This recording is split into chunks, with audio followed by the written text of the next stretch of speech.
familia de los paramyxovirus vamos a tener glucoproteínas, las características de un paramyxovirus, que es la neuraminidasa, la hemaglutinina, la proteína de fusión y una proteína matriz. ¿Ya?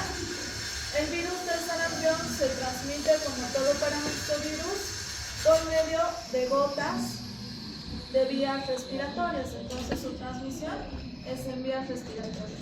De igual forma, cuando ustedes tengan contacto con material que tenga carga viral y posteriormente se limpian los ojos, se hurgan la nariz, etc., se van a ir contagiando. ¿Cuál es la característica del virus del sarampión? Estos puntitos rojos, ¿verdad? Que se llama exantema maculopapuloso. Aparición de exantema maculopapuloso. Ahora, este exantema maculopapuloso no solo es del virus del sarampión. Hay 5 que producen este determinado exantema. ¿Quiénes son? Roseola, roseola, eritema infeccioso, sarampión, rubiola y varicela. Entonces son los 5 exantemas infantiles que pueden aparecer: roseola, eritema infeccioso, sarampión, rubiola y varicela. Por ende, lo que es el diagnóstico de los virus que generen este exantema maculopapuloso debe ser diferencial, porque no porque te aparezca el exantema te debes decir que tienes sarampión, porque hay otros 5 que producen este exantema maculopapuloso. Bien, ahora, ¿cuál es el mecanismo de infección? A diferencia del virus sincitial respiratorio, este es un tipo de paramyxovirus que genera viremia, es decir, llega a torrente sanguíneo. ¿Ya? Y una vez llega a torrente sanguíneo va a tener una replicación a nivel de conjuntivas, vías respiratorias, aparato urinario, vasos sanguíneos pequeños, sistema linfático y sistema nervioso central. Entonces, inoculación por vías respiratorias. Va a haber una replicación local, posteriormente una diseminación hasta llegar a viremia, y se amplía la diseminación llegando a estas áreas. Ahora, la primera etapa del virus del sarampión, en la etapa de incubación, que la etapa de incubación es, o periodo de incubación, puede ser de 4 a 14 días, o algunos dicen de 6 a 21 días. ¿Ya? Va a depender mucho de la carga viral que tenga el paciente y el sistema inmune, etc. Sin embargo, en los primeros días, en el periodo de incubación, se puede tener presencia del virus a nivel de vías respiratorias. Entonces, ¿qué muestra se solicita? Puede ser un hisopado o puede ser un lavado, ¿ya? Un hisopado o un lavado. Ahí vamos a tener presencia de antígeno viral. Cuando ya llega lo que son el aparato urinario, significa que vamos a tener presencia del virus en la orina. Entonces, en orina, en sangre o en vías respiratorias, ustedes van a poder identificar a este determinado virus. ¿Qué es lo más peligroso y cuándo se generan complicaciones? Es cuando el virus llega al sistema nervioso central. Cuando el virus llega al sistema nervioso central ya se genera una encefalitis. ¿Ya? Se genera una encefalitis y posteriormente hay otra complicación mucho más grave, que es la panencefalitis esclerosante subaguda. Esta panencefalitis esclerosante subaguda no lo causan todos los virus del sarampión, ¿ya? Entonces, el virus del sarampión, como las bacterias, tienen diferentes cepas. Bien, y se ha encontrado una cepa de virus del sarampión que se llama cepa defectuosa. Es esta cepa defectuosa que genera esta panencefalitis esclerosante subaguda. Bien, ¿qué ocurre? Se contagian con el virus del sarampión, posteriormente hay aparición del exantema y posteriormente hay una respuesta inmune y se genera ya una memoria inmunitaria, ya se llega a una curación. Sin embargo, esta panencefalitis esclerosante subaguda causada por ese virus defectuoso de sarampión puede aparecer después de 15 años o 10 años. Bien, entonces es como si ustedes se contagian del virus del sarampión, posteriormente llegan a una etapa de curación, pero después de un determinado tiempo vuelven a tener presencia de ese virus del sarampión. Y cuando se vuelve a tener presencia de ese virus del sarampión, es cuando se genera esta panencefalitis esclerosante subaguda, que siempre, bueno, en la mayoría de los casos es mortal. ¿Ya? Bien.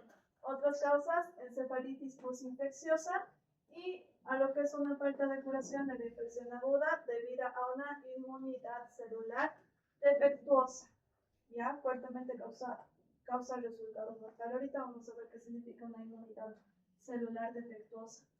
Bien, ahora, ¿qué ocurre? El virus del sarampión ingresa, se replica en vías respiratorias, posteriormente llega a generar viremia y se va a ir replicando en este tipo de células que pertenecen a estos sectores. Después del tiempo de incubación aparece una etapa que se llama fase prodrómica, donde después podemos ver las manifestaciones clínicas. Si primero se replican vías respiratorias, el paciente va a empezar a toser, va a tener diarrea y va a tener dolor en el área de los pulmones. ¿Bien? Todavía no saben qué será. Lo pueden confundir con una gripe, con una infección bacteriana, etc. Cuando aparece el exantema maculopapuloso, aparece después del periodo de incubación. ¿Y qué nos dice ese exantema maculopapuloso? Que hay respuesta inmune. Si ustedes ya ven el exantema, significa que hay respuesta inmune. ¿Respuesta inmune de quién? De linfocitos T. Bien, ¿qué ocurre? ¿Y por qué llega a vasos sanguíneos pequeños? Aquí están los vasos sanguíneos pequeños. Aquí está el virus, ya se encuentra generando viremia. Y si es un antígeno, si es extraño, va a ser captado por sistema inmune. ¿Quién en específico? Linfocitos y monocitos. Tanto linfocitos T y B como monocitos. Bien. Sin embargo, el virus tiene un receptor celular específico. La CD150 y la CD46. Exacto. ¿Quién tiene estos receptores celulares o estas estructuras? El sistema inmune, linfocitos. Entonces, si los linfocitos vienen y su objetivo es eliminar al antígeno, eso lo aprovecha el antígeno para ingresar a ese linfocito y obligar a su replicación. Por eso el exantema aparece cuando ya hay una respuesta inmune de parte de los linfocitos T. Bien, ¿y por qué se genera el exantema? Porque aparecen esos puntos rojos, porque aquí se genera gran señalización química. Acuérdense que todo es señalización química en el organismo, ¿verdad? Como el sistema inmune sabe que aquí hay un antígeno, es por señalización química. Entonces se activa lo que es la cascada del complemento, la inflamación y demás, todo con el objetivo de eliminar este antígeno, que no solo dañamos al antígeno, también se daña la pared capilar. Se daña. Y se generan microhemorragias. Ya por eso aparece el exantema, por la generación de esas microhemorragias. Y es bastante parecido a cómo actúan los virus hemorrágicos. Por ejemplo, el dengue hemorrágico de igual forma genera estas hemorragias, pero en el dengue hemorrágico, digamos, cuando ustedes tienen una hemorragia, ¿qué es lo primero que se activa? Se llama hemostasia, ¿ve? Pero ¿qué es lo primero que se activa si tienen una hemorragia, si se cortan? ¿Qué se forma? Coágulo. Primero el coágulo o el tapón plaquetario. El tapón plaquetario. ¿Qué es una plaqueta? ¿Es una célula o son restos celulares? Son restos celulares las plaquetas. Entonces, se forma el tapón plaquetario. ¿Ya? Pero ¿qué pasa en un virus hemorrágico? este tapón plaquetario no se forma, porque el virus hemorrágico, aparte de atacar al sistema inmune, también disminuye la concentración de plaquetas. Por eso se llama virus hemorrágico, porque no se puede generar ese control de la hemorragia. Es bastante parecido el mecanismo. Ya vamos a ver lo que son los virus hemorrágicos. Entonces, hay exantema porque hay respuesta inmune. Posteriormente del exantema se puede generar una curación o los cuadros atípicos que son las diferentes encefalitis. Bien, o lo que es la inmunidad defectuosa. Ahorita vamos a hablar de la inmunidad defectuosa. ¿Ya? Ahora, ¿quién reconoce a ese glóbulo blanco? ¿Quién es? Obviamente está infectado, pero ¿a quién se parece? Es un linfocito, ¿ya? Es un linfocito que no se ve así un linfocito. Este linfocito ya está infectado, ya le ha ingresado lo que es el virus. ¿Ven esos puntitos lilas que están alrededor? Esos son llamados cuerpos de inclusión. ¿Ya? El virus, cualquier virus, algunos, otros no, cuando ingresan a la célula y la obligan a replicar su material genético, generan cuerpos de inclusión. Lo hemos visto en el primer tema. La forma de identificar una célula infectada por virus, una de las formas será cuerpos de inclusión, efectos citopáticos. ¿Ve? ¿Se acuerdan de eso? ¿Qué es un cuerpo de inclusión? Son llamadas fábricas virales. Si ustedes ven un linfocito así, ya sospechan de una infección viral porque estos son cuerpos de inclusión. Entonces dicen, hay un virus que se encuentra replicándose en esta célula. ¿Ya? Ese es un linfocito. Entonces, acá dice tiempo de incubación de 6 a 21 días, pero el tiempo de incubación puede ir hasta los 14 días o extenderse mucho más. ¿Bien? Ahora, estos cuerpos de inclusión que aparecen en los glóbulos blancos nos dan señal a pedir otra muestra que netamente sanguínea.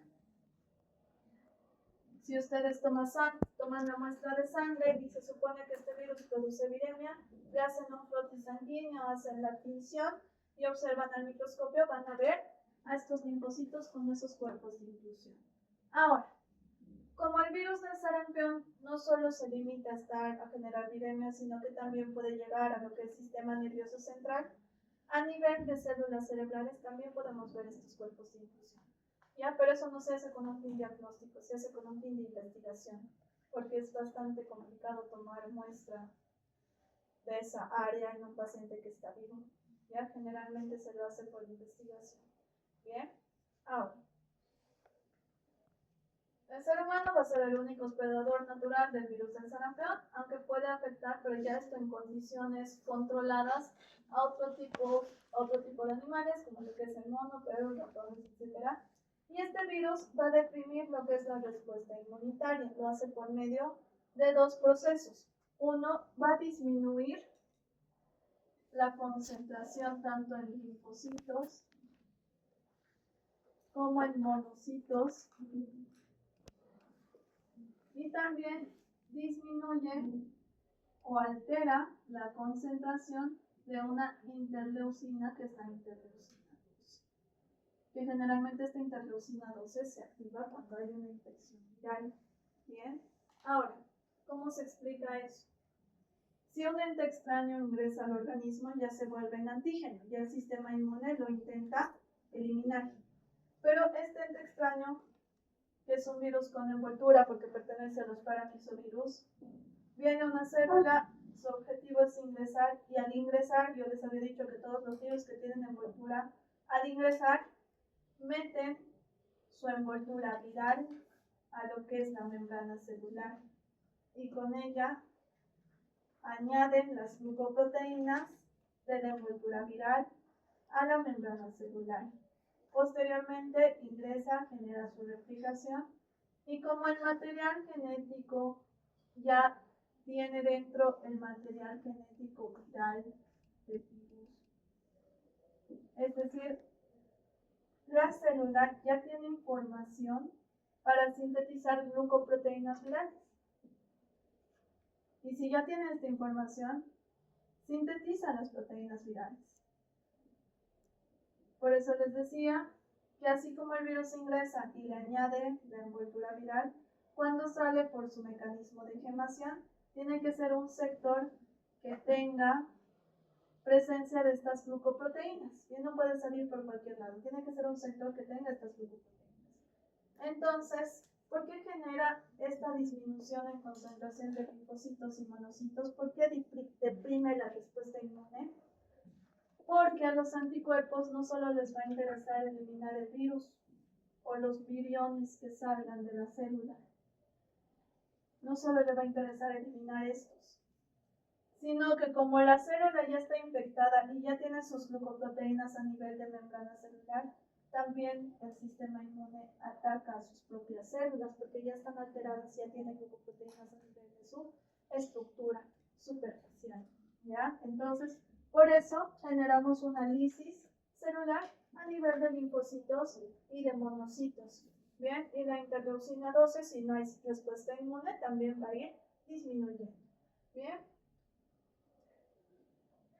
Aquí están las fases de la infección. Tenemos una primera fase que, fíjense, este es el periodo de incubación, de menos 14 a 0, es decir, 14 días de tiempo de incubación, ¿verdad? En esos 14 días de tiempo de incubación hablamos de fase prodrómica. Antes de que se genere el exantema, ustedes ya pueden diagnosticar sin necesidad de tomar muestra el virus del sarampión. ¿Por qué? Porque aparecen unas manchas que se llaman manchas de Koplik. Estas manchas de Koplik son signo patognomónico de la infección. ¿Qué es un signo patognomónico? Es, digamos, que ustedes con solo ver esa mancha ya saben que es virus del sarampión. No hay lugar a dudas. ¿Bien? ¿Y qué es esa mancha? Son estas de acá. Son puntos blancos bien delimitados con bordes rojos, o a veces algunos lo ven en un tenue color azulado que aparecen a nivel de las mejillas. Y esto aparece antes del exantema, ¿ya? Entonces, podemos diagnosticar que tiene virus del sarampión con las manchas de Koplik. ¿A qué me refiero con signo patognomónico? Por ejemplo, en BPH, les había dicho, ¿no? Que en BPH se hace una identificación celular, ¿verdad? Entre tantas células que vas a tener en tu campo, en tu muestra, si solo ves a una, que se llama coidocito, si entre varias ves solo a una, que es el coidocito, ya dices que es BPH, sin necesidad de hacer más. Es BPH, y lo peor es que también ya puedes saber en qué etapa de la infección se encuentra la paciente. Cuando ves coidocito, tiene un IEBG, lo que es una lesión intraepitelial de bajo grado. Sí o sí, la paciente tiene una lesión intraepitelial de bajo grado con solo ver un coidocito. A eso me refiero con lo que es el signo patognomónico. Aquí vemos las manchas de Koplik. Posteriormente aparece el exantema. El exantema va a estar a la misma altura que la respuesta de los linfocitos T. Bien, justamente por esta respuesta que les di. Ya después podemos generar lo que es memoria inmunitaria, porque ya les dije que los paramyxovirus son bastante estables. O si tenemos esa cepa de virus del sarampión defectuoso, ya generamos después de los 5 a 15 años lo que es la panencefalitis esclerosante subacular. Bien.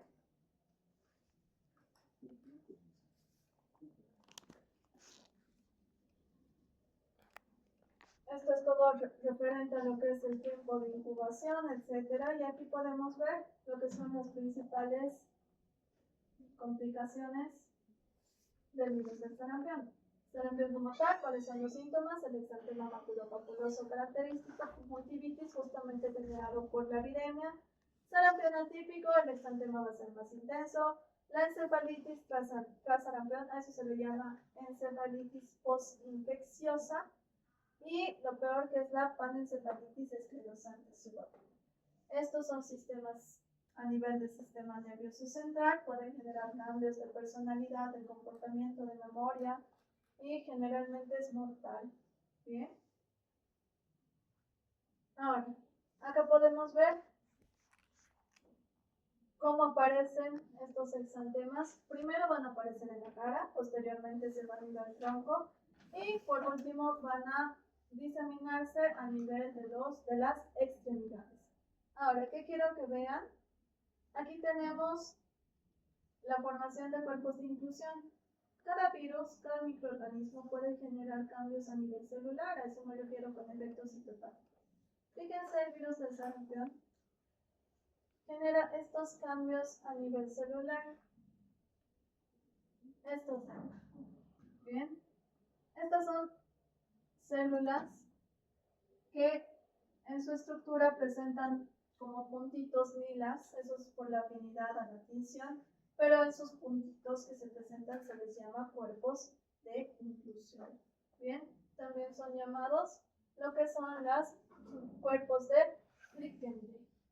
Bien, cuerpos de Plickendick, hablando del virus del sarampión.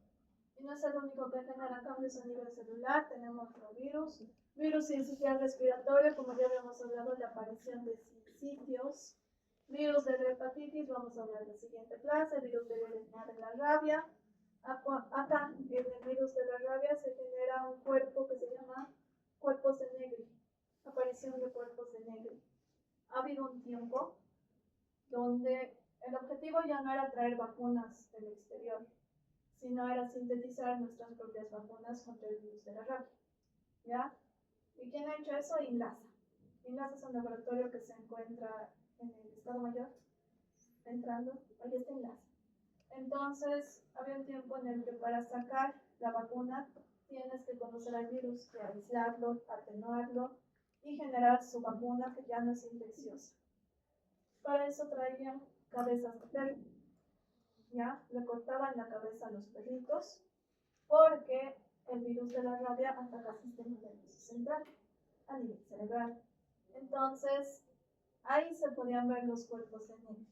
Por eso se traía como muestra la cabeza de los perritos y a partir de eso han sintetizado su propia vacuna, que es la que se utiliza. Y ustedes creo que van a vacunar, ¿verdad? Contra el virus de la rabia. Creo que cada semestre les mandan a vacunar, ¿verdad? Esa es la vacuna. ¿Ya?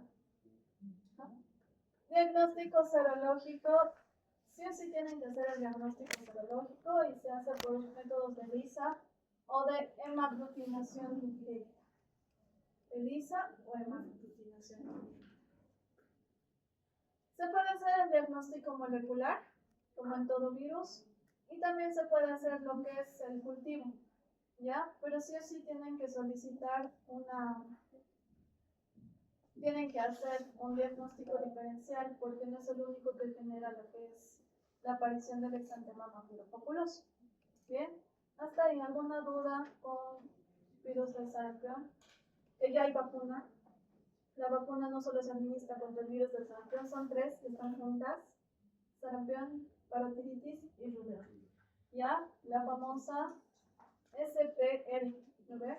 La SPR. Para la siguiente clase me averiguan cuál es la dosis de cada uno. ¿Cómo se manejan estas vacunas?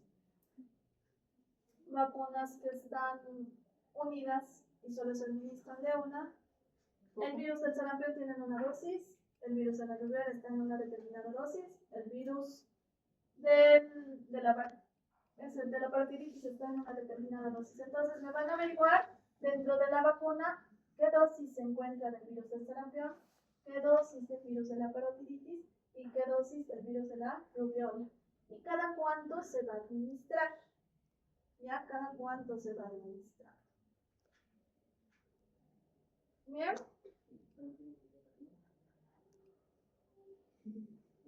Sarampión, rubéola y qué más. Parotiditis. Es solo una vacuna que tiene los tres tipos de virus. ¿Ya? Solo Doctora, ¿qué pasa con aquellos niños que no quieren vacunarse? Cuando cumplen los 5 años, le dicen ya no es necesario que se vacunen. A los 5 años. Digamos que han cumplido la primera dosis y la segunda dosis ya no se vacunado, no pueden hacer nada. Y ya van a los 6 años en su control de niños sanos y dicen que ya no es necesario. Sí, ya no se les vacuna porque se dice que ya no tiene la misma acción. ¿Cuál es la diferencia con que ustedes se vacunen de niños? Y cuando ustedes se vacunen de adultos, la eficacia de la vacuna. Cuando eres niño, la eficacia se mantiene un 100%. Pero cuando te vacunas y ya eres adulto, la vacuna sí, pero la eficacia disminuye. Ahora, eso es uno. ¿Cuál es la diferencia? Digamos, es un paramyxovirus, es bastante estable, yo voy a obtener mi memoria inmunitaria. Puedo obtener la memoria inmunitaria de dos formas.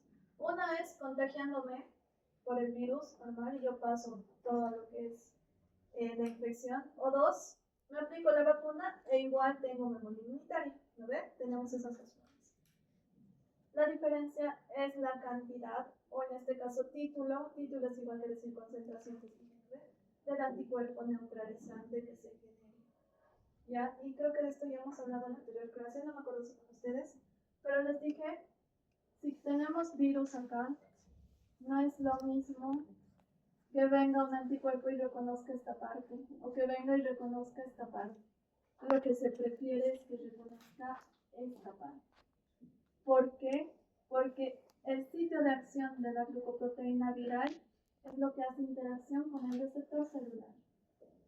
Si tenemos un anticuerpo que ni bien ingresa al virus, un anticuerpo neutralizante, lo neutraliza el virus, ese es su nombre. ¿Cómo lo neutraliza?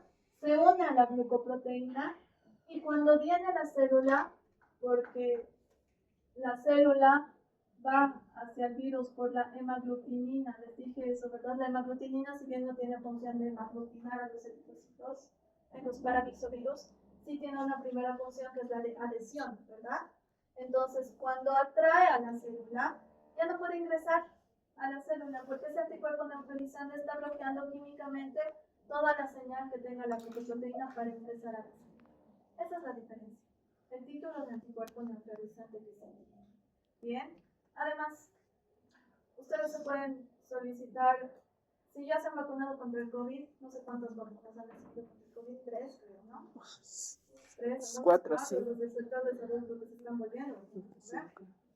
Tienen que cuidar más que sus inmunoglobulinas, tienen que cuidar la concentración de este anticuerpo neutralizante, que es el objetivo de la vacuna, generar una buena concentración de anticuerpo neutralizante. ¿Ya? Esa es la diferencia. ¿Bien? Las vacunas te generan eso. Claro. También la inmunidad pero en menos concentración. ¿Ya? ¿Alguien más? Tratamiento. Se puede generar un tratamiento para disminuir las manifestaciones clínicas como la tos, la rinorrea, etc. El dolor, analgésicos, antiinflamatorios. Pero en todo virus, lo primordial es una respuesta inmune que genere memoria inmunitaria. Ahora, en el virus del sarampión y en estos virus que generan alteraciones o el llamado exantema, se les puede administrar vitamina A. La vitamina A, ¿alguna vez han tomado vitamina A? Hay una vitamina A de Pharmacore, creo que es de 400.000 unidades internacionales de concentración de vitamina A. Es un comprimido pequeño. Si ustedes lo toman, no lo tienen que tomar cada día porque les hace doler la cabeza. Se toma una vez al mes o cada 2 meses. ¿Para qué me sirve la vitamina A? Va a ir reparando daño del tejido. Repara el daño del tejido y no solo te sirve en el caso cosmético de las mujercitas, no quieren que les den marcas de exantema, sino que más bien repara también estos daños a nivel de las paredes de los capilares. Entonces se va disminuyendo la aparición del exantema. Ya por eso es bueno que se le administre vitamina A la paciente en forma de comprimido o directamente con otras vitaminas, ya directamente a lo que es torrente. Bien, hasta ahí. Vamos a pasar, con eso terminamos paramyxovirus. A la misma altura vamos a llevar virus de la rubiola, que no es un paramyxovirus. El virus de la rubiola es uno de los 5 que genera el exantema maculopapuloso y ya no pertenece a los paramyxovirus, sino que pertenece a la familia Togaviridae. Es un tipo de togavirus. Vale recalcar que este virus de la rubiola no tiene vector, porque la mayoría de los togavirus presentan un vector. Ya, este no presenta vector. ¿Por qué lo hemos asociado con paramyxovirus? Porque su forma de transmisión es de igual forma en contacto con vías respiratorias. ¿Ya? Familia Tobacillidae, género Rubivirus, no es transmitida por artrópodos y el virus de la rubiola no tiene mayor complicación. Bien, ustedes generan lo que es memoria inmunitaria. Sin embargo, ¿por qué se vacuna en especial a las mujercitas? Porque si las mujeres se embarazan y adquieren virus de la rubiola, pueden generar lo que es una rubiola congénita, ¿ya? O síndrome de rubiola congénita. Ahí está lo que hay que cuidar. Esta rubiola congénita genera malformaciones a nivel de órganos y genera retraso mental. Bien, entonces por eso se la vacuna a la mujer, más que todo para evitar lo que es este síndrome de rubiola congénita.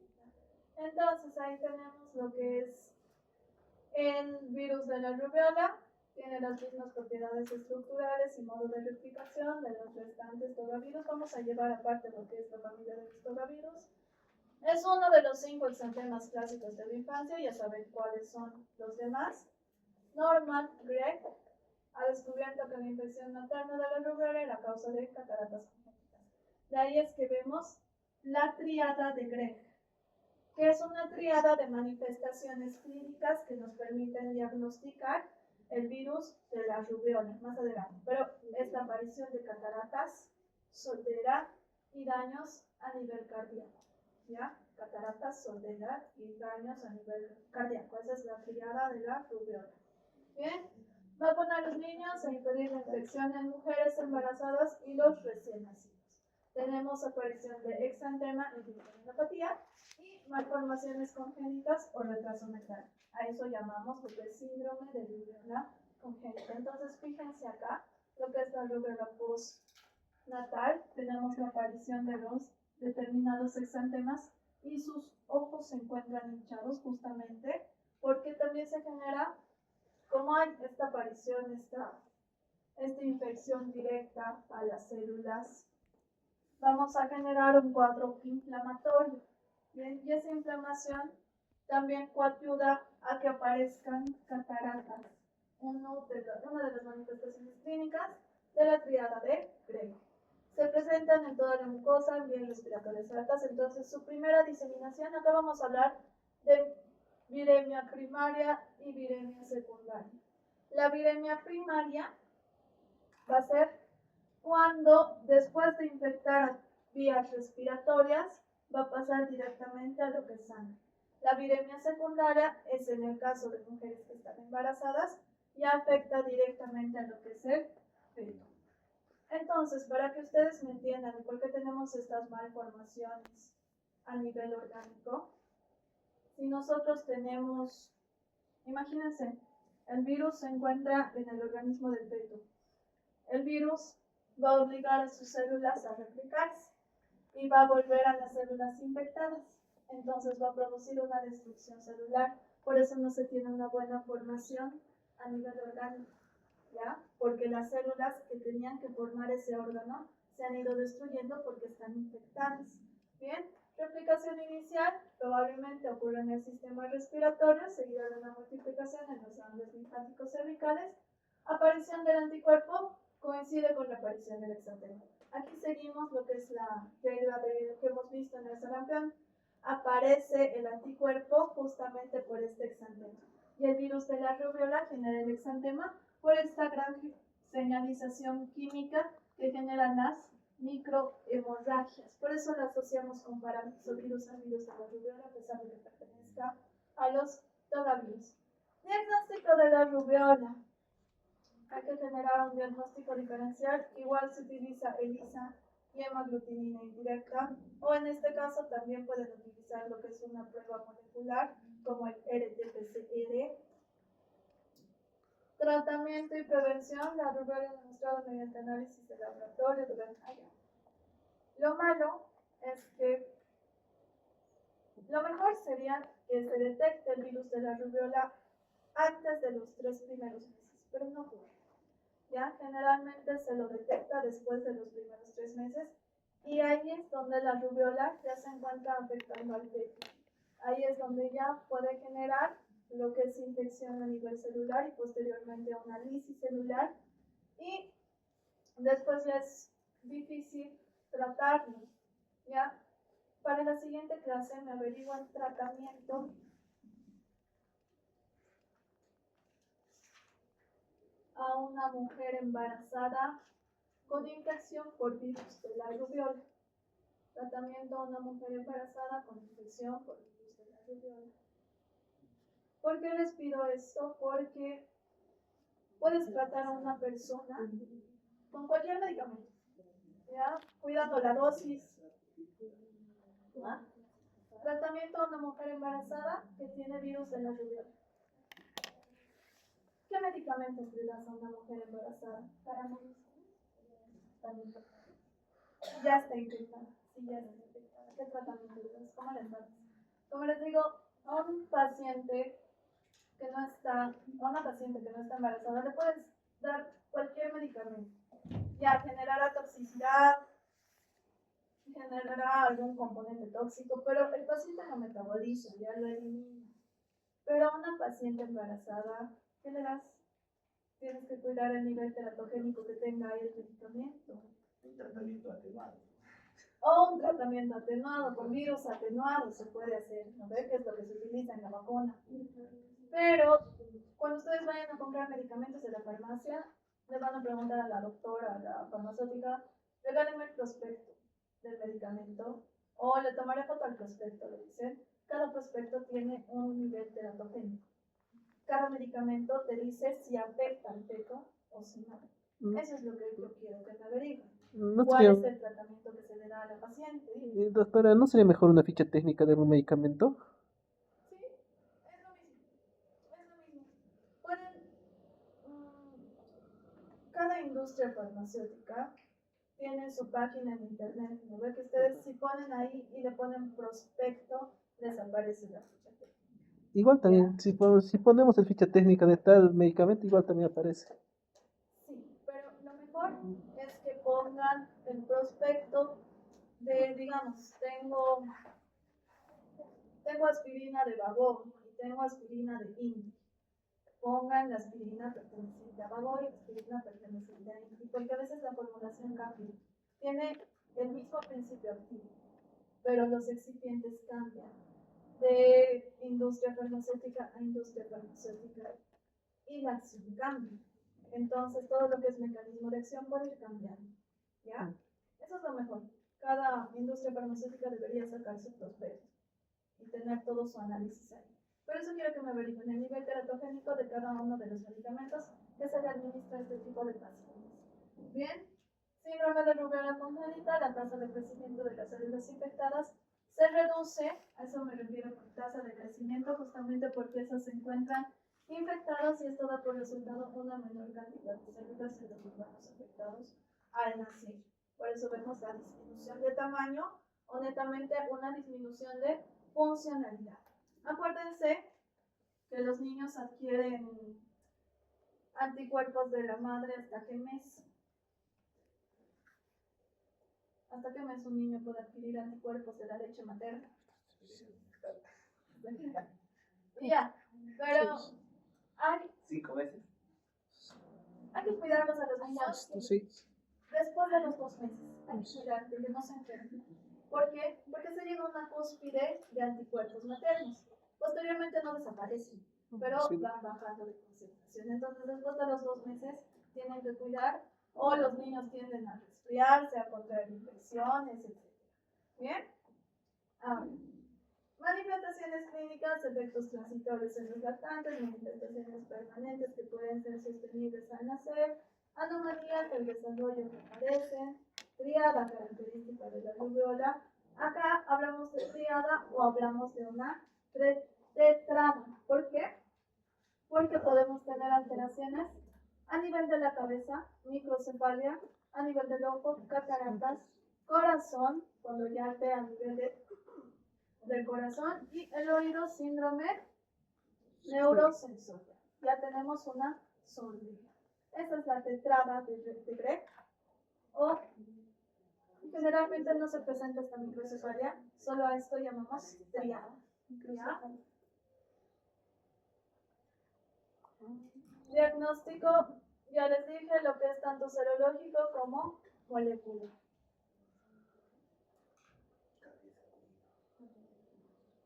Y aquí está, catarata y otros efectos oculares, lesiones cardíacas, sordera, retraso del crecimiento intrauterino por las células que se encuentran infectadas, falta de maduración, mortalidad en el primer año, microcefalia, retraso mental. Todo eso es lo que puede generar lo que es el síndrome de la rubiola congénita. Ah, y aparte, ¿cómo tratan al recién nacido? Se le podrá administrar medicamentos. Van a averiguar tratamiento para un recién nacido. Paratético. ¿Por qué? Porque lo malo de la rubiola es que los órganos no se encuentran bien formados, por ende no tienen la misma funcionalidad. Y ustedes saben que todo medicamento que ingresa al organismo se debe metabolizar. ¿Y dónde se metaboliza? ¿Dónde se metabolizan los medicamentos? En el hígado. En el hígado. Entonces, hay que cuidar esto en los recién nacidos. Si no es la única enfermedad donde tendríamos que cuidar la dosis. Ya en Estados Unidos, creo que hasta en Perú, cuidan la dosis, dan una dosis específica para cada paciente, en especial a los que tengan insuficiencia hepática, alteran la dosis, ¿ya? Más que todo igual en los pacientes que son de la tercera edad, no le dan la misma dosis a un paciente de la tercera edad que le dan a un paciente adulto, dependiendo de la funcionalidad hepática, dependiendo de cómo el paciente va eliminando el medicamento.